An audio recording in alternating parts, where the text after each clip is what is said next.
কাফের মুশরিক নাস্তিক ঈমান পত্রিকদেরকে বলেছেন ঈমান আনো, আর ঈমানদারদেরকে বলেছেন ইসলামে প্রবেশ করো।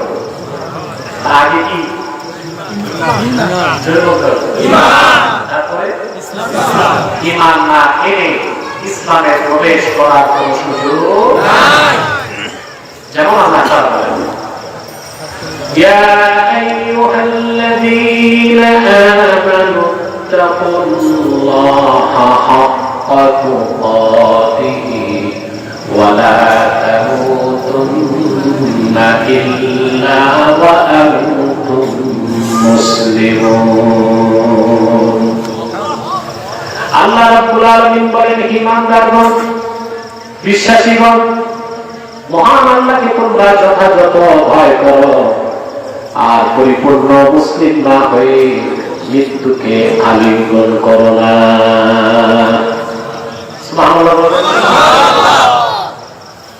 মুসলিম হতে বলেছেন কাফের মুশরিকদের না মুমিনদের? মুমিনদের। আগে ঈমান, তারপরে ইসলাম। ঈমান এলে মুমিন হতে হবে, তারপর কোরআন হাদিসের বিধান মেনে মুসলিম হতে হবে। সুবহানাল্লাহ সুবহানাল্লাহ, ঠিক না? ঈমান না এলে মুসলিম হওয়ার কোন সুযোগ নাই। নামাজ পড়লো, দাড়ি রাখলো, টুপি লাগাইলো, ঈমানের সমস্যা, ঈমান নাই, ঈমানের ত্রুটি আছে, সে লোকটা মুসলিম হবে না। আল্লাহ তাআলার পরিভাষায় হচ্ছে মুনাফিক। সে কি মুনাফিক? ঈমান আনার পরে যদি কোনো ব্যক্তি নামাজ পড়ে, কেমন মানে আমাদের সবাই যদি প্রশ্ন খায়, তখন আমরা তাকে মুসলিম বলতে পারি। আল্লাহ হাবিব ইরশাদ করেছেন, সহিহ মুসলিমের হাদিস, হাদিসটি বুখারীতেও আছে, মান সাল্লা সালাতানা ওয়াস্তাকবালা কিবলাতানা ওয়া আকালা যাবিহাতানা ফাযালিকাল মুসলিম। ঈমান আনার পরে যে ব্যক্তি আমাদের সালাত আদায় করলো, আমাদের কিবলা কাবাকে মানলো, আমাদের জবাইকৃত পশুর গোশত খেলো, সে লোকটা মুসলিম। ঈমান আনার আগে এই কাজগুলো না পরে? জোরে বলতে হবে। সবকিছুর আগে ঈমান। আমার বলে ঈমান। ঈমান আসলে আপনি পরে, আপনি কি শরীয়তের সূক্ষ্ম আকায়েদের মাসআলাগুলো আমাদের অনেকের জানা নাই। সেজন্য দেখা যায় কোনো ব্যক্তি কুফর করলে আমরা কাফের বলি, কাফের বললে আবার নির্ভররা বলে এই লোকটা তো নামাজ পড়ে, সে তো আহলে কিবলা, তাহলে কাফের বলে কেন? আরে ভাই, পশ্চিম দিকে নামাজ পড়লে কি আহলে কিবলা? কিবলামুখী হয়ে নামাজ পড়লে আহলে কিবলা না। ফাতহুল বারী, উমদাতুল কারী, ইরশাদুস সারী, বুখারী শরীফের 3 নম্বর সরায়ে আমি দেখেছি একই সংখ্যা। আমি আমার ভাষায় বলছি, আহলে কিবলা কে? রাজুলুন আকাররা বিশ-শাহাদাতাইন ওয়া সাদ্দাকা বিহিমা ফি কলবিহি সিদকান জাযিমান খালিয়ান মিনাশ শুকুর ওয়া লাম ইউনকির শাইআন মিন ওয়াজিবাতিল ইসলাম ফাহুয়া মিন আহলিল কিবলা। শুধু ওই কিবলার দিকে নামাজ পড়লে মুসলমান হওয়া না। ঈমান, আমি কি ঈমান? ঈমানের সমস্যা থাকলে হাজার টাকা নামাজ পড়লো, সে মুসলিম না, সে আব্দুল্লাহ বিন উবাইয়ের মতো মুনাফিকের কাতারেই থাকবে।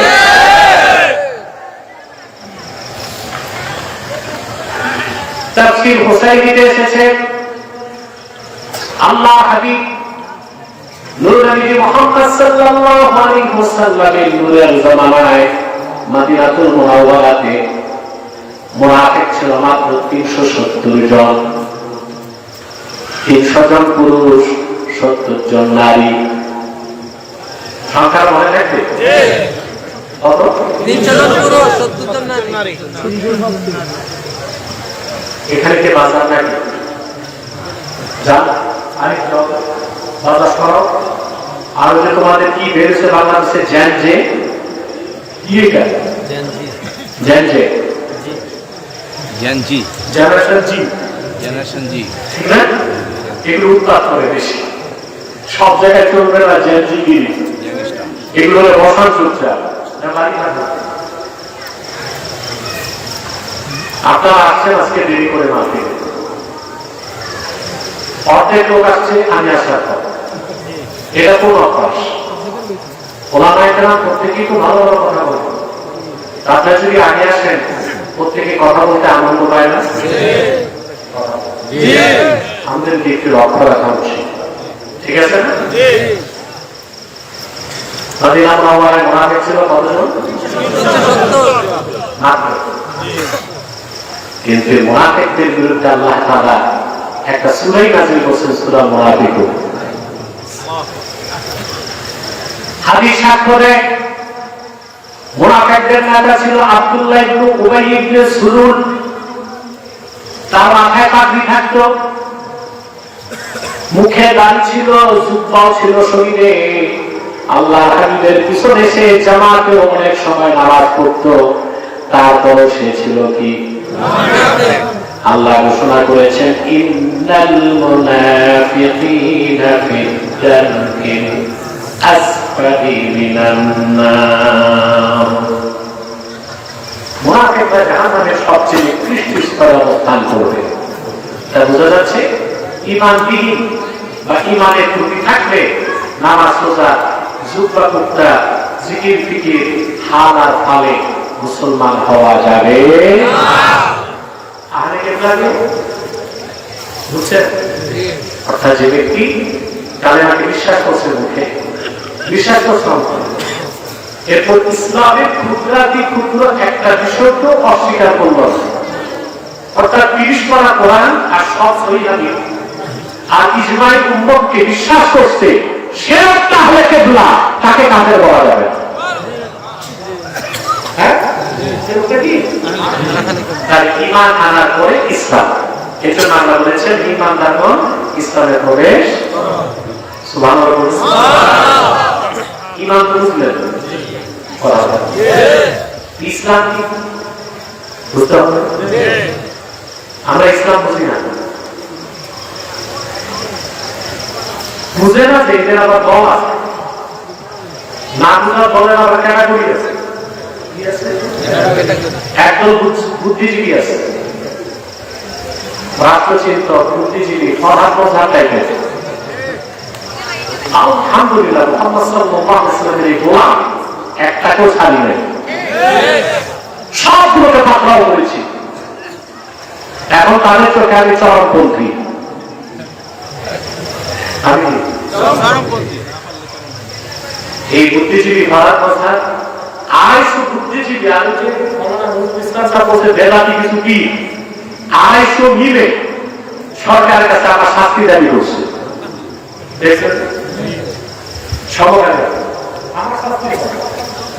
ওদের চোখে আমার অপরাধ বাংলাদেশে কুখ্যাত 2 নাস্তিক ব্লগার রাখাল রাহা আর ইডেন কলেজের প্রফেসর এই দুইটা কুরআনগার আল্লাহ হাবিব মুহাম্মদ সাল্লাল্লাহু আলাইহি ওয়াসাল্লামের আরশ চুম্বি সম্মান মর্যাদার বিপক্ষে বক্তব্য দিয়েছিল আল্লাহকে গালি দিয়েছিল আমি তাদের মৃত্যুদণ্ড চেয়েছি এবং বলেছি ওরা যদি মুখের স্বাধীনতা দেখায় আমরা হাতের স্বাধীনতা দেখাবো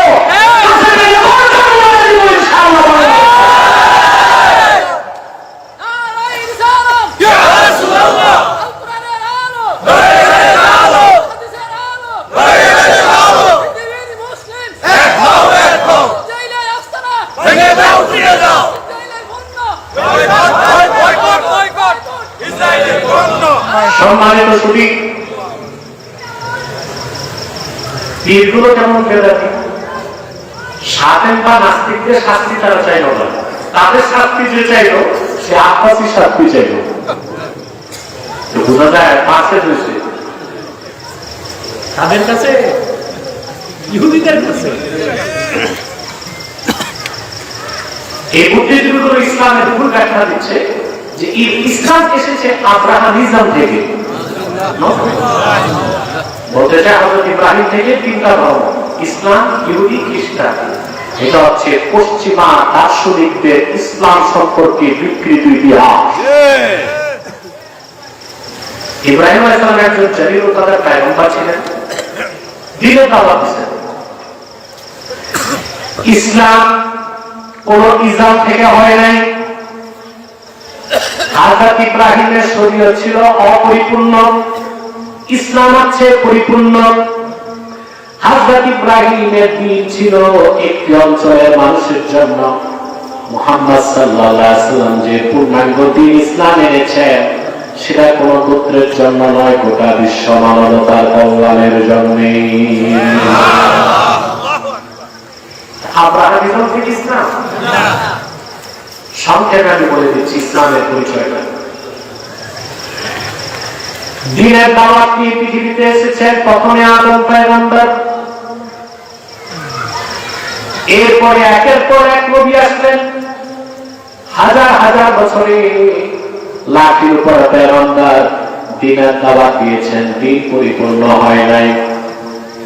সবার শেষে আসলেন আখিরি নবী, নবীগণের মাথার তাজ আমার নূর নবীজি মুহাম্মদ সাল্লাল্লাহু আলাইহি ওয়াসাল্লাম। তিনি ১০০০ বছর আগে দ্বীনের দাওয়াত দিলেন ২৩ বছর, মক্কায় ১৩ বছর, মদিনাতুল মুনাওয়ারায় ১০ বছর। লাখের উপর পয়গম্বরের হাজার হাজার বছরের মেহনতে দ্বীন পরিপূর্ণ হয় নাই। মুহাম্মদ সাল্লাল্লাহু আলাইহি ওয়াসাল্লামের ২৩ বছরের মেহনতের কারণে দ্বীনকে আল্লাহ পরিপূর্ণ করে দিয়েছেন। ইসলাম এমন কোন ক্ষুদ্র বিষয় না যে আব্রাহামিজম থেকে ইসলাম। এটা হচ্ছে পশ্চিমা দার্শনিকদের ইসলাম সম্পর্কে ভুল ব্যাখ্যা। ইসলামকে জানতে হবে কোরআন থেকে, ইসলামকে চিনতে হবে হাদিস থেকে, ইসলামকে চিনতে হবে ইসলামের ইতিহাস থেকে। ইসলামের স্বীকৃত শত্রু পশ্চিমা দার্শনিক গুলো ইহুদি খ্রিস্টান, তারা কখনো ইসলামের পক্ষে কিছু লিখতে পারে না।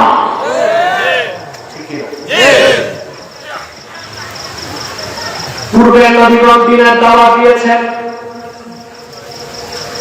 কারো কাছে জিবরিল এসেছেন একবার, কারো কাছে ইব্রাহিম পয়গম্বরের কাছে এসেছেন 10 বার, মুসা নবীর কাছে 300 বারের বেশি, ঈসা নবীর কাছে 415 বার। আর আল্লাহর আখির নবী মুহাম্মদ সাল্লাল্লাহু আলাইহি ওয়াসাল্লামের কদমে জিবরিল এসেছেন দ্বীনের দাওয়াত নিয়ে 24,000 বার। আল্লাহু আকবার। মুসলমান, তুমি বুঝো ইসলামের কত বড় নিয়ামত তুমি পেয়েছো। সুবহানাল্লাহ। অতএব ইসলামের কোন ভুল ব্যাখ্যা করবে না। ইসলাম তো ইসলাম থেকে আসে নাই, আব্রাহামিজম থেকে ইসলাম আসে নাই। হযরত ইব্রাহিমের শরীয়ত ছিল অপরিপূর্ণ, একটি অঞ্চলের জন্য। দ্বীনের দাওয়াত দিয়ে এসেছেন লাখের উপর নবী, পরিপূর্ণ হয় নাই। মুহাম্মদ সাল্লাল্লাহু আলাইহি ওয়াসাল্লামের মাধ্যমে ১,০০০ বছর আগে আল্লাহ দ্বীনকে পরিপূর্ণ করে দিয়েছেন। আর সেই দ্বীনের নাম আল্লাহ দিয়েছেন ইসলাম।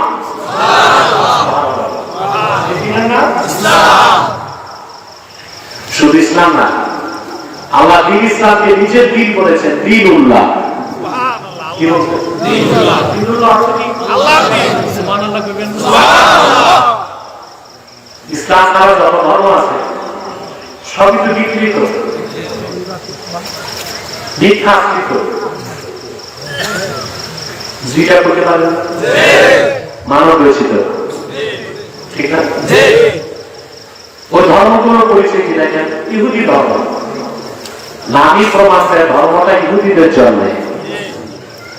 খ্রিস্টান ধর্ম নাম কি প্রমাণ দেয়? খ্রিস্টানদের জন্য।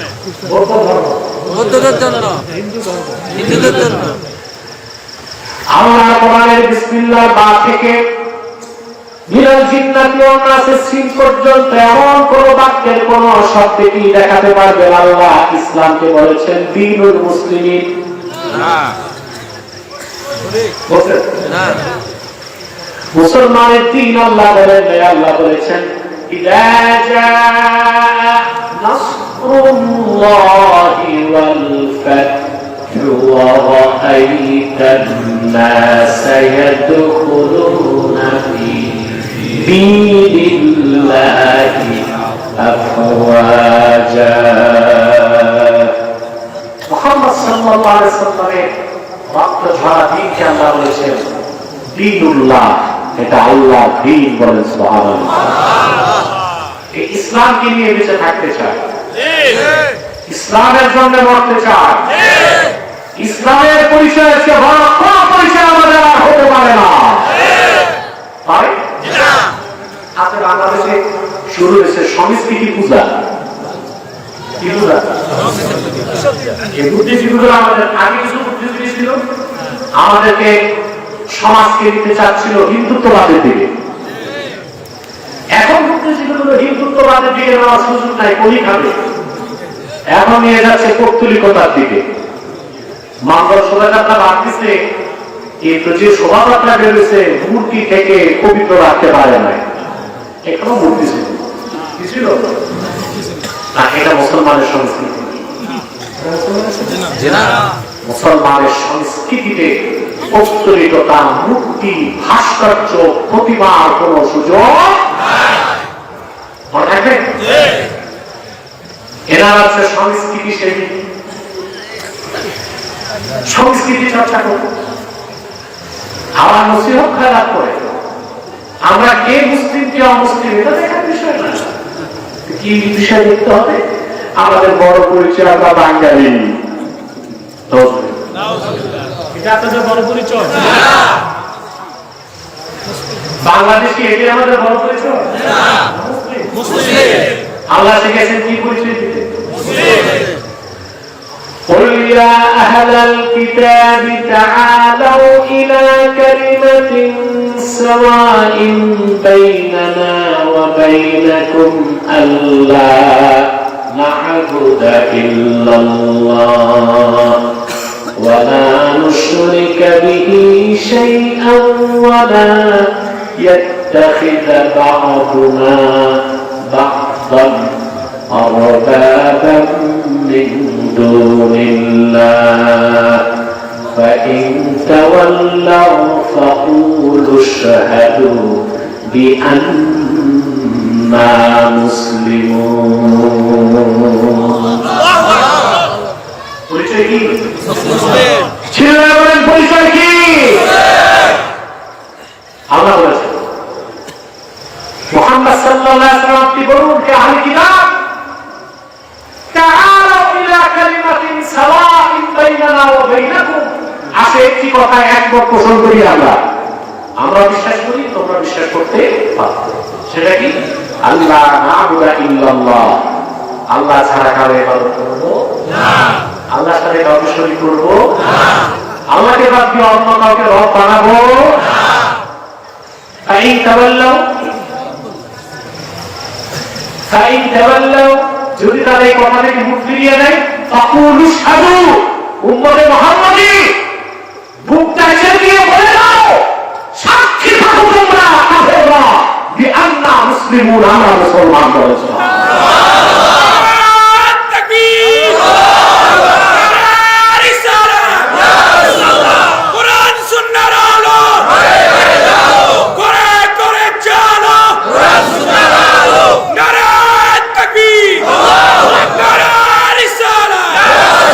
বলে মুসলিমকে অমুসলিম দেখার দরকার নাই। আমরা বাংলাদেশি, এই ভণ্ডামির স্লোগান যারা দিচ্ছে তাও পুরনো ধর্মনিরপেক্ষতাবাদীদের পুকুরি মতবাদ জাতির ঘাড়ে চাপিয়ে দিতে চায়, তা বরদাস্ত হবে না। চোখ কান খুলুন, পুরানো শুরু নতুন মনকে খাওয়ানোর চেষ্টা হচ্ছে। আপনাদের সাবধান হতে হবে। আমাদের সবচেয়ে বড় পরিচয় আমরা উম্মতে মুহাম্মদী মুসলমান। ইসলাম নিয়ে বেঁচে আছি, ইসলামের জন্য বেঁচে আছি, ইসলামকে নিয়ে মরতে চাই, আল্লাহ সাক্ষাতে যেতে চাই আমরা। এই কথায় কোন আপোষ? ঈমান আনার পরে কি ইসলাম? ইসলাম শব্দের উত্তর হচ্ছে আসলুহু মিনাস সিলমি। সুবহানাল্লাহ। আসলুহু মিনাস সিলমি والانقياد الظاهر مع شرط انقياد الباطن। বিশ্ববরণ্য মুফাসসির ইমাম ফখরুদ্দীন রাজি তাফসীর কবিরের মধ্যে লেখেন, ইসলাম শব্দটা সিলমুন শব্দ থেকে, তার অর্থ হচ্ছে ঈমান আনার পরে বাহ্যিকভাবে আল্লাহ তার রাসূলের আনুগত্যকে বিনা প্রশ্নে মেনে নেবার নাম ইসলাম। সুবহানাল্লাহ। ঈমান আনার পরে আল্লাহ তার রাসূলের আনুগত্যকে বিনা প্রশ্নে মানার নাম কি? ইসলাম। নামাজ পড়ি কেন? আল্লাহ হুকুম তার রাসূলের হুকুম। রোজা রাখি কেন? আল্লাহ হুকুম তার হাবিবের হুকুম। আল্লাহ হুকুম তার রাসূলের হুকুম।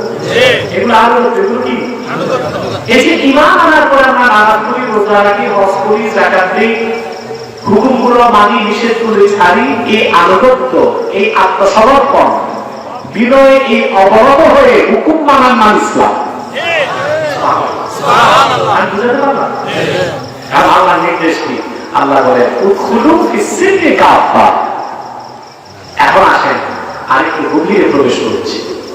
আল্লাহর হুকুম মমিনরা ইসলামে প্রবেশ করো পরিপূর্ণভাবে। আমরা এখানে সবাই মমিন, আমরা সবাই কি পরিপূর্ণ ইসলামে প্রবেশ করতে পেরেছি? আসলে একটু ব্যাখ্যাটা নেই, তাহলে আমরা পরিপূর্ণ মুসলিম হওয়ার শিক্ষা পাবো, ঠিক না? সবগুলো তাফসীরে এসেছে এই আয়াতটা কেন নাযিল হলো। সূরা বাকারা 208 নম্বর আয়াত। মদিনাতুল মুনাওয়ারাতে ইহুদি ধর্মের সবচেয়ে বড় পণ্ডিত ছিল আব্দুল্লাহ ইবনে সালাম। কিরা? আব্দুল্লাহ ইবনে সালাম রাদিয়াল্লাহু তাআলা। ইহুদিদের সবচেয়ে বড় আলেম ছিলেন তিনি। আব্দুল্লাহ ইবনে সালাম বলেন,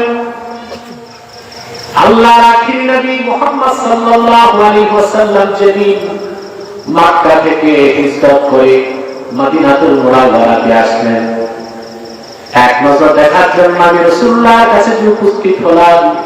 আল্লাহর হাবিবের নূরের চেহারা দেখার সঙ্গে সঙ্গে আমার মন সাক্ষ্য দিয়েছে নিশ্চয়ই তিনি আল্লাহর আখির নবী মুহাম্মদ সাল্লাল্লাহু আলাইহি ওয়াসাল্লাম। একদিন এসে রাসূলুল্লাহ সাল্লাল্লাহু আলাইহি ওয়াসাল্লামকে তিনি বলেন, হুজুর আমি মুসলমান হব, তবে শর্ত আছে। আমি মুসলমান হয়েছি, আমি ঘোষণা দেওয়ার আগে ইহুদিদেরকে কেউ বলতে পারবে না। আল্লাহ হাবিব বললেন, ঠিক আছে। ইহুদিদের একটা বিরাট দল আল্লাহ হাবিব সাল্লাল্লাহু আলাইহি ওয়াসাল্লামের কবরের সামনে উপস্থিত হলো। আল্লাহ হাবিব সাল্লাল্লাহু আলাইহি ওয়াসাল্লামকে আব্দুল্লাহ ইবনে সালাম বললেন, আপনাদেরকে জিজ্ঞেস করব, আমি ইহুদি সমাজে কেমন মানুষ? সমাজে আমি কেমন মানুষ? আল্লাহ হাবিব সাল্লাল্লাহু আলাইহি ওয়াসাল্লাম ইহুদিদের জিজ্ঞেস করলেন, আব্দুল্লাহ ইবনে সালাম কাইফা ফিকুম? আব্দুল্লাহ ইবনে সালাম লোকটা তোমাদের মধ্যে কেমন? সমবেত কণ্ঠে ইহুদিরা সাক্ষ্য দিল, খায়র ইবনুল খায়র, তিনিও ভালো, তার বাবাও ভালো। এবার পর্দা খুলে আব্দুল্লাহ ইবনে সালাম তিনি এসে বললেন, সাক্ষী থাকে ইহুদিরা, আশহাদু আল্লা ইলাহা ইল্লাল্লাহ ওয়া আশহাদু আন্না মুহাম্মাদান আবদুহু ওয়া রাসূলুহু। আর মুসলমান মুহূর্তের মধ্যে ইহুদিরা সুর পাল্টায় বলল, আব্দুল্লাহ ইবনে সালাম শাহ ইবনু শাহ, সেও খারাপ, তার বাপও খারাপ। চিল্লায় বলো এটা ইহুদিদের চরিত্র। পক্ষে কথা গেলে জিন্দাবাদ, বিপক্ষে গেলে জিন্দাবাদ। এই চরিত্রের মানুষ দেশে আছে না? না। এখন ওদের আব্বাসী সাহেবের কথা ভালো লাগে না। এর আব্বাসীর চরিত্র আগে যা ছিল এখন তা আছে, মৃত্যুর আগ পর্যন্ত তা থাকবে। সে এক কুফর, দ্বীন ইসলাম আর বাংলাদেশের স্বাধীনতা বিরোধী কোন চক্রান্তকে আমরা মেনে নেই, ভবিষ্যতে মেনে নেব। এখন কারো কারো মুখে জিন্দাবাদ নাই, জিন্দাবাদ, এগুলো পরোয়া করে চলা কোনো আলেমের কাজ না। আলেমের চরিত্র হচ্ছে লা আখাফু ফিল্লাহি লাওমাতা লাইম। আল্লাহ তাআলা হাবিব মুহাম্মদ সাল্লাল্লাহু আলাইহি ওয়াসাল্লামের দ্বীনের পক্ষে কথা বলে যাব। হিন্দুকের নিন্দা, হিংসুকের হিংসা, অত্যাচারের অত্যাচার, শাসকের রক্ত চক্ষুকে পরোয়া করা কোন হক্কানি আলেমের কাজ হতে পারে। ঠিক না? ইহুদিদের চরিত্র কি? পক্ষে কথা গেলে জিন্দাবাদ, বিপক্ষে গেলে জিন্দাবাদ। এই চরিত্রের এই খাসলতের মানুষ এখনো বাংলাদেশে আছে। এগুলো যতক্ষণ ঠিক না হবে রাষ্ট্রের সংস্কার হবে না। কোন সরকারের কাছে আমার দিনে চেয়ার নাই। ডক্টর ইউনূসের কাছে কি চেয়ার আছে নাকি? সব জায়গায় ঘষা দিবে আর সব মন্ত্রণালয় ঠিক হয়ে যাবে? চেয়ার নাই। সংস্কার কোন সরকারের হাতে না, সংস্কার আপনাদের হাতে। আপনারা এক হোক, উদাত্ত কণ্ঠে বলুন যে আমরা ইসলামের স্বার্থটাই প্রথম দেখতে চাই। আমাদের বড় পরিচয় আমরা মুসলমান। যতদিন এদেশে মুসলিম সংখ্যা গরিষ্ঠ থাকবে ততদিন বাংলাদেশ স্বাধীন রাষ্ট্র থাকবে। কোন কারণে যদি মুসলিম সংখ্যা গরিষ্ঠতা হারিয়ে যায় বাংলাদেশ বিশ্ব মানচিত্র থেকে মুসলিম রাষ্ট্র হিসেবে হারিয়ে যাবে। ইতিহাসকে কি বলে না? স্পেন কি ছিল? মুসলিম রাষ্ট্র ছিল। যে দেশে মুসলমানের সংখ্যা কমে গেল, খ্রিস্টান বেড়ে গেল। এখন কি কথা বলে? ফিলিপাইন কি ছিল? খ্রিস্টান সংখ্যা বেড়ে গেল, মুসলিম রাষ্ট্র হারিয়ে গেল। সুদানের দারপুর কি ছিল? খ্রিস্টান সংখ্যা বেড়ে গেল, মুসলিম রাষ্ট্র হারিয়ে গেল। ইন্দোনেশিয়ার পূর্ব তিমুর কি ছিল? খ্রিস্টান সংখ্যা বেড়ে গেল, মুসলিম রাষ্ট্র। বাংলাদেশেও যদি আমাদের পরিচয় ভুলে যাই আমরা যে আমরা মুসলমান, এটা পরে পরে আমরা বাংলাদেশি, তাহলে 100 মুসলমানের সংখ্যা বাড়বে না কমবে? রাষ্ট্র এই যে কিছু মৌলবী, কিছু বক্তা, কিছু রাষ্ট্রচিন্তক, কিছু বুদ্ধিজীবী কোন ট্যাবলেট যে গিলছে, কোন ফার্মাসিউটিক্যালের ট্যাবলেট, এটা খুঁজতে হবে। কি বলেন আপনারা? তাহলে ভাইরা আমরা ইসলামকে নিয়ে বেঁচে থাকতে চাই, ইসলামের জন্য জীবন দিতে চাই। ইসলাম হচ্ছে সিলমুন থেকে ইসলাম, অর্থাৎ ঈমান আনার পরে আল্লাহ হাবিব মুহাম্মদ সাল্লাল্লাহু আলাইহি সাল্লামের শরীয়তের সবকিছু বিনা প্রশ্নে মানতে হবে। বলছিলাম আব্দুল্লাহ ইবনে সালামের কথা। উনি মুসলমান হলেন, উনি তো সবচেয়ে বড় আলেম ছিলেন। ওনার দেখা দেখি প্রচুর ইহুদি ইসলাম গ্রহণ করে মুসলমান হয়ে গেছে। তাফসীরের কিতাবগুলো সাক্ষ্য দেয় আব্দুল্লাহ ইবনে সালাম সহ নব মুসলিম যারা ছিলেন, ইহুদি ধর্ম ত্যাগ করে মুসলিম হয়েছিলেন, তারা কোরআন হাদিসের সব বিধান মানতে লাগলো, আল্লাহর হাবিবের সব হুকুম মেনে নিল, সুন্নতকে মানতে লাগলো। তবে গোপনে গোপনে একটা কাজ করত, সেটা হলো পূর্বে যে ধর্মের অনুসরণ করতেন সেই ধর্মের নবী মুসার শরীয়তের কিছু ভালো কাজও করতেন। চুপে চুপে, গোপনে গোপনে ইসলামকে পুরা মানার পর ভাবছেন মুসা আলাইহিস সালাম মতো বড় পয়গম্বর ছিলেন, ওনার শরীয়তের কিছু ভালো কাজ যদি করি তাতে তো সমস্যা করতে লাগলেন। আল্লাহ বরদাস্ত করলেন না। সূরা বাকারা 208 নম্বর আয়াত নাযিল করে আল্লাহ ধমক দিলেন, ইয়া আইয়ুহাল্লাযীনা আমানু দুখুলু ফিস-সিলমি কাফা, হে ঈমানদার তোমরা যারা মুহাম্মদ সাল্লাল্লাহু আলাইহি সাল্লামের রিসালাতকে বিশ্বাস করেছো, পরিপূর্ণ ইসলামে প্রবেশ করো। ইসলামকে গ্রহণ করার পর শরীয়তকে বাদ দিয়া পূর্বের কোন পয়গম্বরের শরীয়তের কোন ভালো কাজ করার অনুমতি নাই। আল্লাহু আকবার, সুবহানাল্লাহ, সুবহানাল্লাহ। এখন আপনাদের কাছে আমার প্রশ্ন, আয়াতটার হুকুম হচ্ছে ওইসব সাহাবীদের জন্য খাস আর আমাদের জন্য আম। আমাদের জন্য কি আম, সাহাবীদের জন্য খাস। এখন আপনাদের কাছে আমার প্রশ্ন, আমি আগে বলেছিলাম আমরা সবাই ইমানদার মুমিন কিন্তু পরিপূর্ণ মুসলিম। আল্লাহ হাবিবের জলিলুল কদর সাহাবী আব্দুল্লাহ ইবনে সালাম এবং ওনার সঙ্গীগণ যদি ঈমান আনার পরে পুরা ইসলাম মানার পরে মুসা নবীর শরীয়তের দুই একটা ভালো কাজ করার কারণে আল্লাহ যদি তাদেরকে পরিপূর্ণ মুসলিম বলে স্বীকৃতি না দেন, 1000 বছর পরে আমরা যারা আল্লাহ হাবিবের উম্মত দাবিদার মুসলমান, জীবনের একটা বিরাট ক্ষেত্রে মুসা নবী ঈসা নবীর মতো ভালো মানুষ না, এই পৃথিবীর বড় বড় নাস্তিক, পত্তলিক, কাফের, মুশরিক, বেঈমান, Aristotle, Plato, Pythagoras, Freud, Karl Marx, Leo Tolstoy, Abraham Lincoln, George Washington, এইরকম অবিশ্বাসী সংশয়বাদী নাস্তিকদের তন্ত্র মন্ত্র গ্রহণ করেছি, আমরা কতটুকু মুসলমান হতে পারলাম?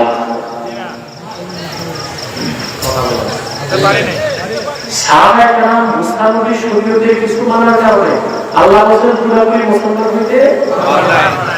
আমরা 1000 বছর পরে মুসলিম দাবিদার, জীবনের একটা বিরাট অংশে মুসা নবী ঈসা নবীর মতো ভালো মানুষ না, পত্তলিক, মুশরিক, সংশয়বাদী, কাফের, নাস্তিক, পূর্ববর্তী দার্শনিকদের মতবাদ তন্ত্র মন্ত্র গ্রহণ করেছি, করি নাই?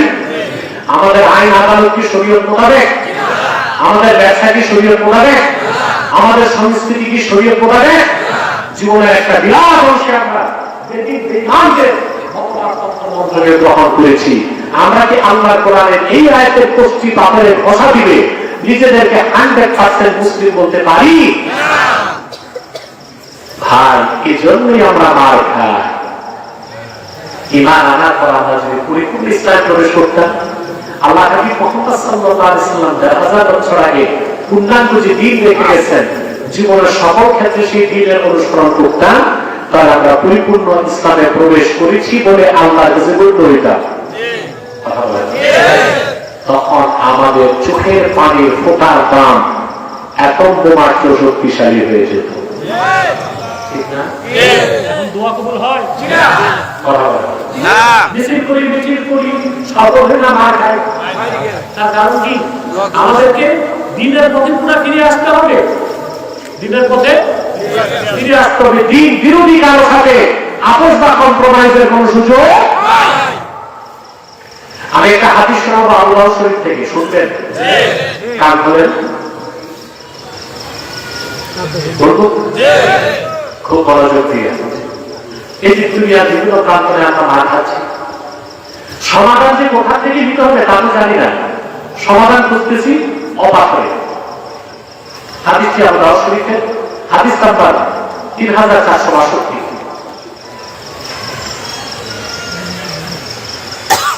আল্লাহ হাবিব সাল্লাল্লাহু আলাইহি ওয়াসাল্লাম ইরশাদ করেছেন, ইযা তাবায়াতুম বিল আইনা ওয়া আখাযতুম আযনাবাল বাকর ওয়া রাদিতুম বিয-যার'i ওয়া তারাকতুমুল জিহাদ সাল্লাল্লাহু আলাইকুম যুল্লান লা ইয়ানজাউহু হাত্তা তারজিউ ইলা দীনিকুম। শুনতেছেন? রাসূল কারীম সাল্লাল্লাহু আলাইহি ওয়াসাল্লাম সাহাবায়ে কেরামকে 1000 বছর আগে সাবধান করেছেন, ইযা তাবায়াতুম বিল ঈনা। ঈনা হচ্ছে, ঈনা বলা হয় সুদ না, সুদের সাদৃশ্য রাখে, সুদের সাদৃশ্য রাখে, অর্থাৎ বাহানা করে সুদ খাওয়া। কি করে সুদ খাওয়া? বাহানা করে। এগুলো বাংলাদেশে আছে না? আছে। সুদের নাম সুদ নাই, এটা নাম ইন্টারেস্ট, লভ্যাংশ, মুনাফা। কি? আর সুদটা খায় বাহানা করে, এমনি না। আচ্ছা ভাই, আল্লাহ কি বাহানা বুঝেন না? মোগল আমলের দিল্লিতে এক মৌলবী ছিল মাখদুমুল মালিক। কি নাম? কষ্ট হচ্ছে আপনাদের?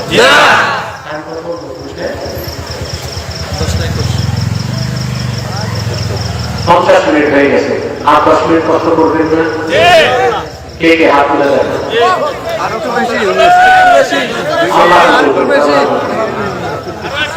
আমি 2 দিন এবার কেয়ার ভর্তি ছিলাম, অনেক বড় বড় প্রোগ্রাম বাংলাদেশে ছুটে গেছে, বাজনা ঘাট সাথে পারি না। আলহামদুলিল্লাহ আলহামদুলিল্লাহ। নজরুল সাহেব আছে, তাছাড়া মুরগিকে আমি খুব ভালোবাসি। আরিফকে তো ছেলের মতো আদর করি, সামনে যে দাঁড়াইবে না তো আদর করি। এই অসুস্থতা নিয়ে আমি এসেছি, এতক্ষণ কথা বলতে পারবো, এটা রাব্বুল আলামিনের দয়া। আমরা কম সময়ে অনেক কথা বলছি না। মৌলবীর নাম ছিল মাহরুমুল মালিক। মৌলবী মানে জাফরের মৌলবী, কিন্তু দুনিয়াদার। কি ছিল? প্রচুর টাকা পয়সা ছিল, বাসার দরবারে যাইতো টাকা পয়সা ছিল। এখন যার টাকা বেশি তাহলে জাকাত দিতে হবে না? মৌলবী জাকাত দিতে হবে। বাহানাটা কি করবো?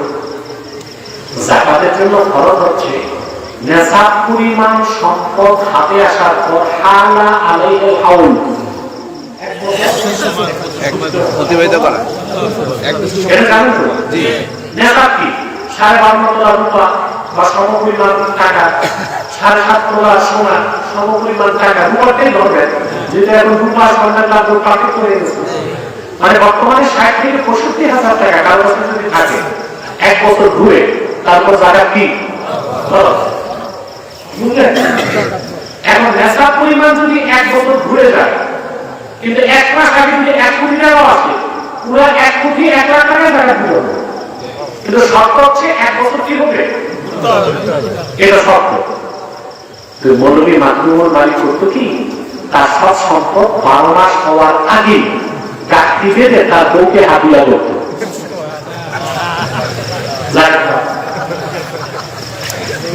আবার বউ 1 বছর হওয়ার আগে গাঁঠি বেঁধে সরকারের হাদিয়া করত। এইভাবে সারা জীবনে সে 1 টাকা জাকাত দেয় যায়। তারে ধোঁকা দিতে চাইছে। আমাদের দেশে ধোঁকাবাজি আছে না? সুদের নাম ভুলে গেছে, সুদের নাম সুদের সাদৃশ্য আগে যেটা বুঝাতে বলা হয়েছে ইনা, কি ইনা আল বাইআতুল লাতি, আল্লাহ সেটা সরাই আসছে, আল বাইআতুল লাতি তাতাশাব্বাহু রিবা, যেটা সুদের সাদৃশ্য রাখে। আপনারা গ্রাম দেশে সবাই সুদ খান না, কিন্তু সুদের সাদৃশ্য রাখে না জেনে এগুলোকে ডুবে গেছেন। যেমন আপনারা জমিন দেন, লেহেন, কি বলেন এখন মনে তো নজরুল সাহেব 50,000 টাকা দিচ্ছে, আপনাকে জমি দিয়েছেন 2 বছর, নিয়ম হচ্ছে 2 বছর পর আপনি জমি ফেরত দেবেন, 50,000 টাকা ফেরত দেবেন, এটা জায়েজ, রেহেন সারি। কিন্তু আপনি 50,000 টাকা দিচ্ছে, জমি তার কাছে, তিনি 2 বছর চাষবাস করে খাইছে, এই যে ফাঁকর খাইছে, এটা সুদ, শিবে রেবা, জায়েজ নাই। অর্থটাকে জায়েজ করতে হয়, দ্বিতীয় চুক্তি করতে হয়। অর্থাৎ জায়গাটা আপনি দিচ্ছেন, 50,000 টাকা দিচ্ছেন, উনি আবার চুক্তি করবে যে আমি 2 বছর যে চাষবাস করে খাবো, ভাড়া পাবো, আপনাকে আবার এটা দিব, তখন জায়েজ। তখন কি সুদগুলো হারাম, সুদের সাদৃশ্য রাখে, ওটাও কি আল্লাহ হাবিব করেছেন, ইজা তাবায়াতুম বিল আইনা, সুদ তো প্রশ্নই আসে না, সুদের সাদৃশ্য রাখে এইরকম লেনদেন যতদিন তোমরা করবা। ও আহাতুম আসনার আল বাকর, গরুর লেজকে আঁকড়ে ধরবা। অরাদিতুম বিজ্জারএ, কৃষিকাজ করে ফসল উৎপাদন করে সন্তুষ্ট থাকবা, দিনের ফিকির থাকবে না। ও তারাক্তুমুল জিহাদ, জিহাদকে বাদ দিবা।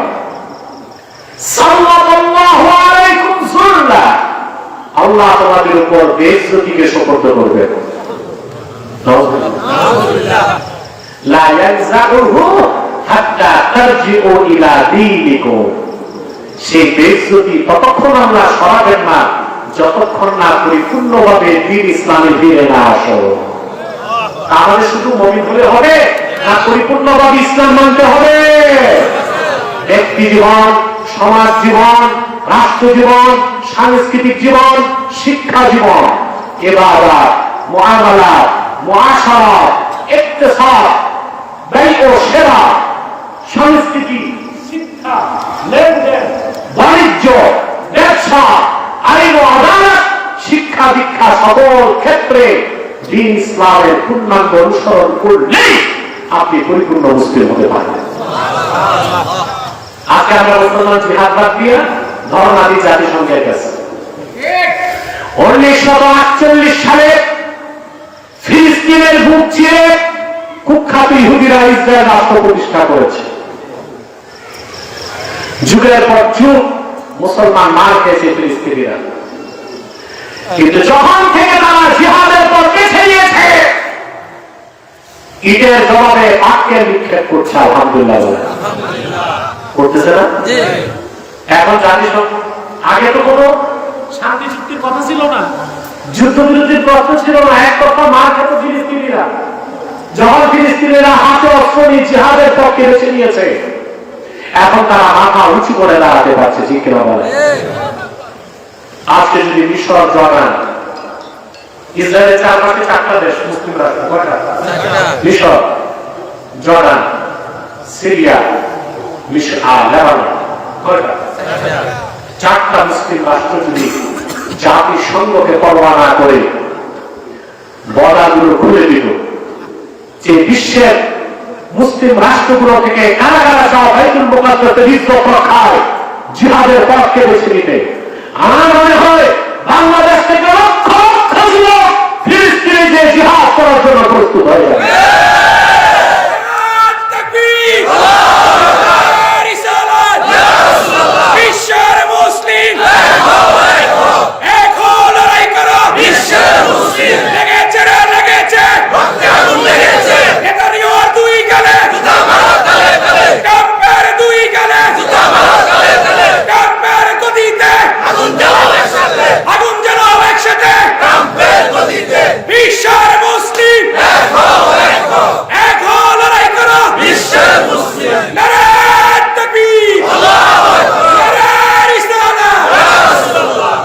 আমার প্রিয় ভাইরা, মুসলমানের সম্মান দুইটা জায়গায় আল্লাহ রাখছে। জিহাদ ফি সাবিলিল্লাহ আর খেলাফত আলা মিনহাজিন নবুওয়া। খেলাফতে আর জিহাদে। সুবহানাল্লাহ। এই দুইটা বাদ দিলে মার খেতে হবে। কি খেতে হবে? আমরা আজকে জিহাদ বাদ দিছি না? আহা, জিহাদের নাম দিতে ভয় পাই। এখন তো দেখা যাচ্ছে কালেমার পতাকা উঠাতে দেয় না। আমি এটা তীব্র বিরোধিতা করছি। আর এই কালেমা তো আমাদের মূল। কালেমা বাদ দিলে আর থাকে কি? বলে আইএস তো কালো পতাকা উঠে, কালেমা পতাকা, আইএস তো দাঁড়িয়ে রাখে, আমরা সব দাঁড়িয়ে শেষে ফেলে দিই। আইএস পাগড়ি লাগায় না, আমরা পাগড়ি খুলে ফেলবো। আইএস নামাজ পড়ে না, আমরা নামাজ পড়বো। আইএস আজান দেয় না, আমরা আজান পড়বো। আইএস এর দোহাই দিয়া কালেমার পতাকা উঠানো যাবে না, এইরকম সিদ্ধান্ত যে মৌলবীরা মেনে নিয়েছেন তাদের তওবা করা উচিত। আর ভবিষ্যতে এইরকম সিদ্ধান্ত গ্রহণ করলে বীর বাংলার মুসলিম জনতা মেনে নিবে না। আমার দেশের সেক্রেটারিয়েটে, সংসদের চূড়ায়, মাদ্রাসা, মসজিদ, স্কুল, কলেজ, প্রতিটি প্রতিষ্ঠানের চূড়ায় কালেমার পতাকা উঠবে। এটা 14 কোটি মুসলমানের প্রাণের দাবি। আজ হোক না কাল হোক, এই দেশের যুবক তারা বাস্তবায়ন করেই ছাড়বে। মনে রাখবেন, জিহাদের পক্ষে বাদ দিলে জাতিসংঘ আমাদের কোনো সমাধান করবে না। 1917 সালে ফিলিস্তিন স্বাধীনতা হারাইছে, আর এখন 2025 কত বছর হল? হিসাব করেন, প্রায় 100 বছর হয়ে যাচ্ছে। জাতিসংঘ সমাধান করতে ফিলিস্তিনের বিশ্ব স্বাস্থ্য সংস্থা করছে, আন্তর্জাতিক আদালত করছে। আমাদের সমস্যার সমাধান আমাদেরকে করতে হবে। বুকে নিতে হবে কোরআন, হাতে সোর্ড অফ জাস্টিস, ইনসাফের তরবারি। জিহাদের পথেই মুসলমানের রিজিক, কল্যাণ, সম্মান, সমৃদ্ধি। মোট কথা হচ্ছে আমাদেরকে ঈমান আনার পর পরিপূর্ণভাবে ইসলামকে গ্রহণ করতে হবে। পার্বতী ইনশাআল্লাহ আল্লাহ যেন কবুল করে। বলুন আল্লাহুম্মা আমিন। জনগণ আল্লাহুম্মা আমিন। পাহাড়ের পক্ষে শরীয়তের একটা বিষয়কে ছাড়ার চেষ্টা করবেন না। শরীয়ত মানা মানে হুকুমগুলো মানা, নিষেধগুলো নামাজ রোজা হজ জায়গা সব হচ্ছে হুকুম, সব কি মদ জুয়া সুদ ঘুষ সব কি এই যে ইমতিসালুল আওয়ামির ওয়া ইজতিনাবুন নাওয়াহি, কোরআন হাদিসের হুকুমগুলো মানা, নিষেধগুলো ছাড়া, এটাই তো শরীয়ত। এটা কি শরীয়ত? এখন আমরা কি শরীয়ত করে মানি?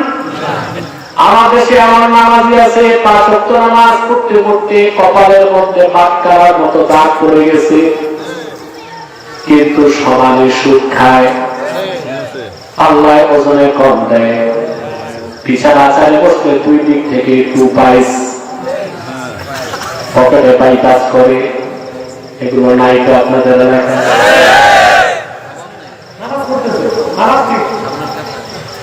ঘুষের টাকা পকেটে নিয়ে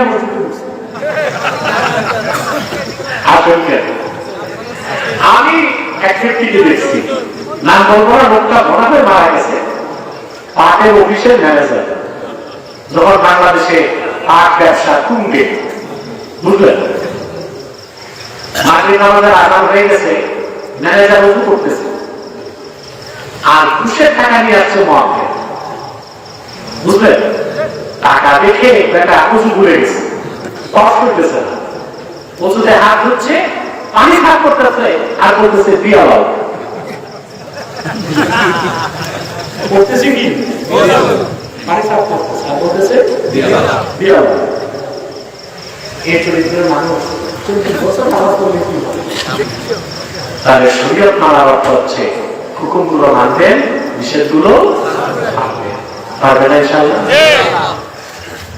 একটি নসিহত করে দেই ভাইরা, খুব বেশি নফল করার মাধ্যমে আপনি আল্লাহর ওলি হতে পারবেন না যতক্ষণ না আপনি ফরজ ওয়াজিব সুন্নাত ঠিক না রাখবেন। কবিরা গুনাহ সগীরা গুনাহগুলো বাদ দিতে হবে, বিশেষ করে কবিরা গুনাহগুলো ছাড়তে হবে। সগীরা গুনাহ হতেই পারে আমরা মানুষ, ফেরেশতা না, কিন্তু আপনি যদি কবিরা গুনাহ থেকে বাঁচেন, সগীরা গুনাহ থেকে আল্লাহ আপনাকে বাঁচায় দিবেন। আপনি যদি কবিরা গুনাহ থেকে বাঁচেন, সগীরা থেকে কে বাঁচায় দিবেন? তওবা লাগবে না। আল্লাহ হাবিব সাল্লাল্লাহু আলাইহি ওয়াসাল্লাম ইরশাদ করেছেন, কোন ব্যক্তি যদি সগীরা গুনাহ করে, সে যদি ওযু করে ভালো করে ফরজ নামাজ পড়ে, সগীরা গুনাহ সব মাফ হয়ে যাবে। সুবহানাল্লাহ। হাদিস সাক্ষ্য দেয়, একবার বান্দা উমরা করার পর সারা বছর যত সগীরা গুনাহ করবে, আরেকবার উমরা করলে সব আল্লাহ মাফ করে দিবেন। এক জুমুয়ার পর বান্দা যত সগীরা গুনাহ করবে, আরেক জুমুয়া পড়ার সঙ্গে সঙ্গে আল্লাহ মাফ করে দিবেন। তো সগীরা গুনাহের জন্য তওবার দরকার নাই, মাফ হবে কবিরা থেকে। বুখারী শরীফের হাদিস, এক সাহাবী রাসূল করিম সাল্লাল্লাহু আলাইহি ওয়াসাল্লামের কাছে এসে কান্না করতেছেন। আল্লাহর হাবিব বললেন, কি সমস্যা? তিনি বললেন যে এক আজনাবিয়া,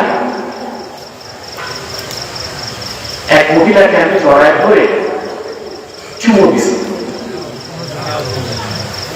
এটা হারাম কাজ, কিন্তু সগীরা গুনাহ। কি করব? আর যারা করা হারাম কাজ, সব হারাম কবিরা না, সব হারাম কবিরা না। আল্লাহ হাবিব সাল্লাল্লাহু আলাইহি ওয়াসাল্লাম তাকে বললেন, তুমি ভালো করে ওযু করে পূর্ণ ইখলাসের সাথে ফরজ নামাজ পড়ো, আল্লাহ তাৎক্ষণিক আয়াত নাযিল করে দিলেন, আকিমিস সালাতা তারাফাইন নাহারি ওয়া যুলাফান মিনাল লাইল ইন্নাল হাসানাতি ইউযহিবনাস সাইয়্যাত। আল্লাহ পাঁচ ওয়াক্ত নামাজের কথা বললেন আর বললেন, হাসানাত বা নেক কাজ গুনাহ বা সাইয়্যাতকে দূরীভূত করে দেয়। সুবহানাল্লাহ। আপনাদের দ্বারা যদি গুনাহ হতেই পারে, পারে না? কবিরা গুনাহ থেকে বাঁচতেই হবে। সগীরা গুনাহ যদি হয়ে যায় কি করবেন? ব্যবস্থা আছে। আল্লাহ হাবিব সাল্লাল্লাহু আলাইহি ওয়াসাল্লাম ইরশাদ করেছেন, সুনান তিরমিজির হাদিস, হযরত মুআয বিন জাবালকে আল্লাহ হাবিব বলেছেন, ইত্তাকিল্লাহ হাইসুমা কুনতা, তুমি যেখানেই থাকো মহান আল্লাহকে ভয় করো। ওয়া আতবিইস সাইয়্যাতাল হাসানাতা তামহুহা। আল্লাহু আকবার। রাহমাতুল লিল আলামিন উম্মতের জন্য কি সুন্দর ব্যবস্থা রেখে গেছেন। ওয়া আতবিইস সাইয়্যাতাল হাসানা তামহুহা। আর তোমার দ্বারা যদি গুনাহ হয়, সাথে সাথে তুমি কিছু নেক আমল করো, নেক আমল পিছন দিক থেকে সামনের গুনাহকে মুছে দিবে। আল্লাহু আকবার। ওয়া খালিকিন নাসা বিখুলুকিন হাসান। আর মানুষের সাথে উত্তম ব্যবহার করো। তাহলে ভাইরা পুরো শরীয়ত মানবেন তো? হারামগুলো বাদ দিবেন, হুকুমগুলো মানবেন, নিষেধগুলো ছাড়বেন। বাকি দায়িত্বটা গুনাহ হবে, আমলে থাকবেন, গুনাহ মাফ হতে থাকবে। আল্লাহ আমাদেরকে পরিপূর্ণ মুসলিম হওয়ার তৌফিক দান করুন। বলুন আল্লাহুম্মা আমিন। আমি ওনাদের একটু অনুরোধ করব, আমি 7 বার আসছি, যেটা আমাদের প্রিয় সংগঠন তাহরিকে খাতমের উপর বাংলাদেশের কমিটি এখনো আপনার ঘাড়ে হয়নি। আমাদের একজন মুসলিম আগামীকালকে অপারেশন ঢাকাতে আমি সব বলে জিজ্ঞেস করছি, এটা 7 বার আসছি, তোমরা এখনো তাহরিকে খাতমের উপর বাংলাদেশ হাজিগঞ্জ থানা করবা না কেন? এখানে আমাদের কুচুয়ার কমিটি আসছে, তার লোকজন নিয়ে এসেছে, আমাকে অনেকটা প্রোটেকশন দিয়ে নিয়ে এসেছে। আর আদিত্য আছে, আমি মাওলানা নজরুল ইসলাম সাহেবকে বলবো, উনি একটা দলে আছেন, কিন্তু তাহিকে খাতমের উপর বাংলাদেশ অরাজনৈতিক সংগঠন, প্রধান উপদেষ্টা থেকে তিনি হাজিগঞ্জ কমিটিটা করে দেবেন ইনশাআল্লাহ। তাদেরকে নিয়ে খুব দ্রুত সময় সিদ্ধান্ত নিয়ে আমি কেন্দ্রীয় কমিটি পাঠাবো। আপনারা আছেন না ইনশাআল্লাহ? থাকবেন না ইনশাআল্লাহ? আল্লাহ কবুল করুন, মঞ্জুর করুন।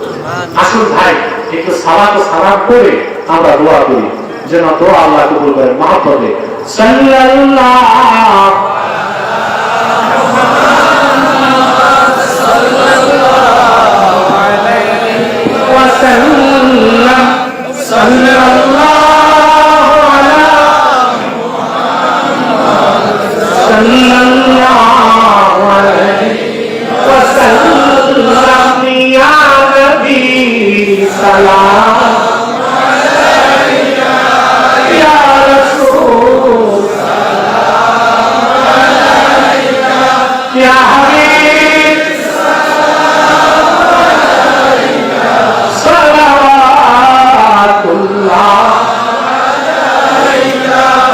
मदीना मदीना मोमिनों की गुनगुना है,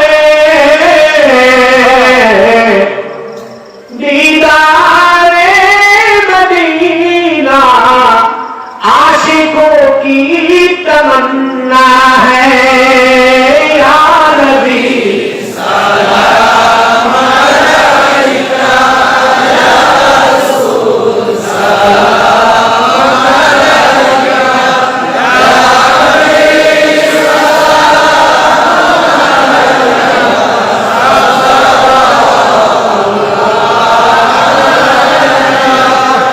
محمد رسول الله صلى الله عليه وسلم ختم الله به النبوة وحكم أن لا نبي بعده